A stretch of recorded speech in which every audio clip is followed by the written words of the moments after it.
Olá, esse vídeo é parte integrante do curso de hipnose online, grátis e com certificado também grátis. Quer fazer o curso? Então acesse www.academiadahipnose.com/online. Linguagem hipnótica. O conceito de linguagem hipnótica tem início nos trabalhos de Milton Erickson. Milton Erickson foi um dos mais importantes hipnotistas da atualidade, na verdade não só da atualidade, na verdade toda a história da hipnose. Dentro da PNL, a gente chama isso de modelo Milton, tá? Todos os trabalhos de Milton Erickson. Dentro da hipnose, a gente chama de hipnose ericksoniana. Eu não gosto dessa expressão de hipnose ericksoniana porque sugere que a hipnose clássica, antes de Milton Erickson, seria ultrapassada. E de Milton Erickson é que seria a hipnose correta, moderna. Enquanto, na verdade, isso não procede.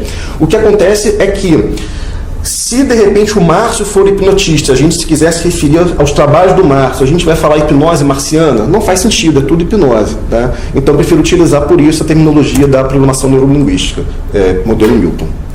Linguagem hipnótica são palavras ou expressões que são utilizadas no meio de frases, que de maneira disfarçada eliciam estados e ou dão ordens comportamentais. Por isso também são chamadas de comandos embutidos. Então os principais objetivos são: 1. Conduzir o cliente a um estado alterado de consciência. 2. Distrair a mente consciente. 3. E acessar recursos inconscientes. Tanto no sentido de escrever uma informação na mente não consciente, como, por exemplo, o fato da mão estar colada, quanto a gente acessar conteúdos que não são normalmente acessíveis pelo consciente, como memórias reprimidas, por exemplo. E a gente também chama isso de hipnose conversacional, ou, como eu disse, comandos embutidos. Cuidados, a linguagem hipnótica pode proporcionar apenas bloqueios temporários. Então, se eu estou utilizando a linguagem hipnótica para colar a mão de alguém, a mão da pessoa não vai ficar colada para sempre, tá? Isso é um bloqueio temporário. Então, tome cuidado ao utilizar a linguagem hipnótica contra amigos, contra parentes ou pessoas que possam se voltar contra você, tá? Então, cuidado com o contra-ataque, tá? Que pode vir de cima, no caso de um superior, ou vir de um par seu no seu local de trabalho. Uma outra coisa muito importante é o seguinte: causar dúvida e dar sugestão tende a ser um bloqueio temporário, tá? Que pode causar remorso do comprador. Então, um vendedor que vê o cidadão em dúvida, o possível comprador em dúvida, e fica dando sugestão, eventualmente até utilizando a linguagem hipnótica, realmente pode acontecer do comprador comprar, tá? Só que isso é o que a gente chama de remorso do comprador, que é ele logo depois se arrepender de ter feito a compra. Como funciona a linguagem hipnótica? A gente monta uma frase composta por um artifício seguido de um comando, tá? Que é aquilo que a gente está querendo gerar para a pessoa. Por exemplo, tentar. Tentar é um comando embutido de fracasso, sugere previamente a falha. Quem tenta tende a não conseguir, pois está aceitando o fracasso ao admitir que vai tentar. Ou seja, tentar e fazer são duas coisas completamente diferentes. Se você convida alguém para um evento, ele diz que vai tentar ir, já está claro que ele não vai, que a chance é mínima, o evento não foi interessante o suficiente para ele. Todo desafio do tipo tente deve ser rejeitado na mesma hora. Então, se o sujeito fala para você tente me hipnotizar, automaticamente ele já está dizendo que não irá se permitir ser hipnotizado.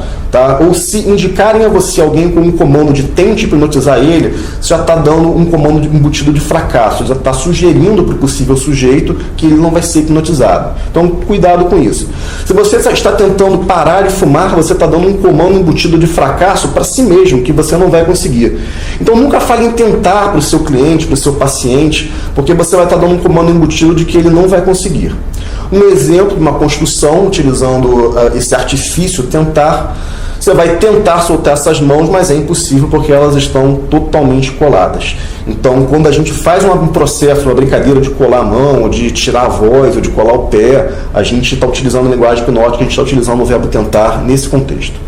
O máximo que, até onde, o máximo que puder, é exatamente igual a dizer você irá fracassar, só que de forma disfarçada. Fazer um exercício de matemática o máximo que puder, ou até onde você conseguir, é uma sugestão de que não será possível fazê-lo, que espera-se o fracasso. Um exemplo, tente aproximar a bola da caçapa o máximo que você puder. Já está dizendo para o sujeito que ele não vai conseguir encaçapar a bola. Tá? Então, se você está jogando sinuca, isso aqui é uma coisa que você pode fazer utilizando a linguagem hipnótica na mesa de sinuca para fazer com que seu parceiro, né, a pessoa que está jogando contra você, seu oponente, você está dando uma sugestão ali de fracasso. Não pense em Adolf Hitler. Não pense no rosto de Adolf Hitler. não pense na saudação nazista. Você estava pensando em quem agora? Na Dilma, no Temer? Não, você estava pensando em Adolf Hitler, porque eu falei para você isso, exatamente. Então foi dado um comando para você pensar em Hitler. A negativa funciona como um gatilho, sugerindo que o sujeito faça exatamente o inverso. O cérebro remove automaticamente o não e processa o resto. Eu me recordo quando eu era adolescente, eu morava com meu pai, e a pia de louça suja era aquela coisa absurda, aquela pia de louça punk rock. E as pessoas entravam em casa e falavam, olha, não repara a louça suja, não repara a bagunça. E as pessoas, elas passavam olhando, não estou reparando não, imagina, você acha que eu vou reparar? Eu não entendi o porquê. Mas isso eu era adolescente. Hoje em dia, com o conceito que eu tenho, com o conteúdo que eu tenho de linguagem hipnótica, conhecimento que eu tenho, logicamente eu entendi o porquê que isso acontecia. Quando você fala para uma pessoa não queira mais fumar, essa sentença dispara um gatilho no fumante, que já começa a se imaginar fumando. Tá? Então, na cadeira do dentista, o dentista fala que não vai doer. A gente tem aqui um problema grande que é a autoridade, como eu falei, então é um elemento fundamental para a hipnose, e a gente tem o comando embutido, a sugestão de dor. Então, ele liga aquela broca, né? Você já começa a ouvir aquele zzz, ele fala, não vai doer, você já está sentindo doer, o negócio não encostou ainda, já está doendo. Então, sempre que possível, utilize afirmações positivas. Ao invés de dizer, as mãos não soltam, a gente vai falar de uma forma positiva, mãos totalmente coladas. Essa é a forma correta da gente utilizar a nossa linguagem para se comunicar com a pessoa e fazer com que a pessoa realmente colhe as mãos. Querer não significa que a pessoa realmente quer, pois devem ser considerados os ganhos secundários. Ganhos secundários são vantagens que são obtidas com uma perda maior. Por exemplo, o ritual do tabagista, que é uma racionalização. A pessoa precisa fazer aquele ritual de pegar o cigarro, de sentir o cigarro na mão, de fumar, de sentir a fumaça para eventualmente dizer que vai pensar melhor, etc. É um ganho secundário aí que a pessoa está tendo. E a gente tem que avaliar se a pessoa realmente quer antes de atender a pessoa. Então, a pessoa que fala que quer parar de fumar, quer parar de beber, a gente tem que avaliar se a pessoa realmente quer antes de levar a pessoa para a clínica. Caso contrário, a gente vai estar fadado aí a não ter sucesso. Na linguagem falada do hipnotista não diga eu quero. Eu quero é uma expressão que sugere egocentrismo, que é um comportamento voltado para si ou tudo que lhe diz respeito. Sugere um comando disfarçado de eu mando em você. Então, ao invés de você falar quero que você feche os olhos, diga simplesmente feche os olhos. Mas, porém, entretanto, só que não. São destrutores do que foi dito anteriormente. Exemplos, ele é um bom aluno, mas a gente já sabe que vem besteira, já sabe que vai destruir, mas muito desatento. Não tenho nada contra os gays, mas a gente já sabe que vai haver uma expressão de preconceito aí. Pode tentar, mas é impossível. O mais, ele reforça o fracasso do tentar, que já exprime fracasso por definição e reforça novamente com o termo impossível, sendo assim uma excelente construção para essa brincadeira de mãos coladas. Então pode tentar, mas é impossível, é uma excelente construção para a gente utilizar com esse tipo de entretenimento. Isso aqui foi um caso que aconteceu comigo. Eu entrei numa van que eu pegava periodicamente, eu não sabia se o motorista da van sabia qual era a minha profissão ou não. E ele falou para mim, quero tentar parar de fumar nesse ano. Ele falou isso para mim e ele ficou olhando para minha cara. Eu fiquei naquela, será que ele sabe o que eu faço? Será que ele sabe que eu sou hipnólogo? E aí a gente, analisando essa construção, a gente já observa 3 incidências de uma só vez que ele não quer verdadeiramente o quero. Primeiro, o quero, mais, como eu já disse, mais uma vez, agora fazendo um reforço, não necessariamente significa que a pessoa quer, porque a gente tem que considerar os ganhos secundários. Então, o que ele ganha fumando? Ele ganha prazer? O que ele está ganhando com isso, né? Tentar. Ele não falou que ele quer parar, ele falou que ele quer tentar. É muito diferente. E outra coisa, ele falou que ele quer tentar nesse ano. E ele falou isso daí no início do ano. Existia um ano inteiro para ele tentar. Ele estava dando um comando ali que, na verdade, ele não queria parar de fumar. Ele estava falando, enfim, uma bela de uma mentira. Eu estava com o meu cartão no bolso, eu não revelei minha profissão, eu afirmei para ele.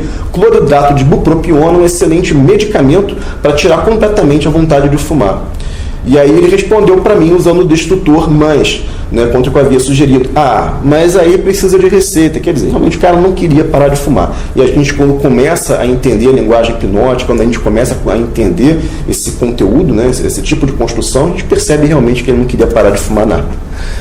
Por quê? O porquê separado funciona como negativo. Por que você está tão nervosa? Ou por que estou tão triste? Você está amplificando o estado ruim atual, dando comando para ficar nervoso ou ficar triste. Ao invés disso, deve-se dar o comando de onde se quer chegar. O porquê ele inicia estados. Mesmo que a pessoa não esteja nervosa, você pode perguntar várias vezes para a pessoa por que você está nervosa, até que a pessoa vai ficar nervosa. Pô, não estou nervosa, cara, você está dizendo que eu estou nervosa? Então, o porquê separado é esses estados. Ao invés de a gente utilizar o porquê separado, porque você está triste, porque isso aconteceu, a gente utiliza o como. Então, ao invés de falar porquê, a gente vai falar como é que eu vou alcançar o meu objetivo, como é que eu vou sair disso agora, que não me interessa, desse estado que eu estou, e chegar onde eu quero. Então, ao invés de você perguntar a si mesmo por que eu fracassei, pergunte como alcançar o seu objetivo. O porquê junto é um reforço à ordem anterior, seja de uma forma oculta ou não oculta. Eu utilizo muito porquê na minha linguagem, quando utilizo linguagem hipnótica. Por exemplo, as mãos ficarão coladas porque eu já estou passando a cola hipnótica, que é mais forte que o Super Bonder. Eu estou reforçando o comando que eu já dei anteriormente. Um outro conceito muito importante é a gente repetir a afirmação. É um reforço, tal como o porquê junto. Eu sugiro sempre repetir a afirmação 3 vezes para que o reforço tenha a adequada dimensão. Mais do que isso, a afirmação passa a perder o efeito de intensidade. Por exemplo, daqui a pouco você vai abrir os olhos e vai dizer que o seu nome é João, porque João é o nome que você ganhou quando nasceu, João. Pode abrir os olhos, João. Qual é o seu nome, João? Então você está reforçando várias vezes que o nome dele é João. Tá? E quando a pessoa está em transe, isso tem um efeito sensacional. Pessoalmente acaba acreditando que o nome dela é João.